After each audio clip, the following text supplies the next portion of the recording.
Grabe, sinong mag-aakalang pati si Ivana Alawi ay mababuzzer sa loob ng PBB house? Paano naman kasi ang lakas maka-head turner ng kanyang presence sa mga housemates? Ano nga ba ang nangyari at napagalitan pa siya ni Kuya?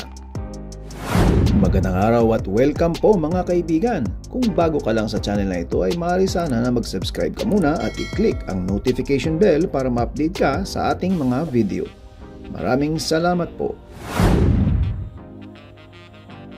Nang pumasok si Ivana Alawi sa bahay ni Kuya bilang special guest, aba, instant head turner. Ate-ate kung umasta, pero hindi nakaligtas sa mga mata ng netizens ang kakaibang reaksyon ng mga male housemates.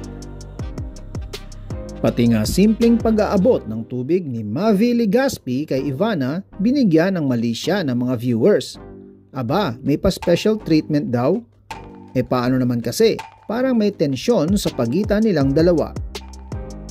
Pero ito na ang highlight, ang viral na ligo ni Ivana gamit ang pandilig ng halaman.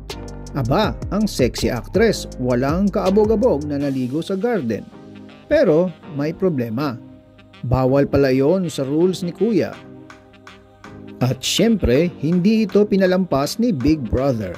Matapos niyang marinig ang buzzer, tila napahiya si Ivana at pabirong sumuko na. Eto na po, ayoko na, sige na. Ang dialogue niya na napapakilig at nagpaaliw sa netizens. Kaya naman ang tanong, eksena lang ba ito o sadyang may chemistry si Ivana at ilang housemates? At ano kaya ang reaksyon ni Kuya sa mga ganitong moments? I-comment mo na sa baba at huwag kalimutang i-like at mag-subscribe para mas maraming chika.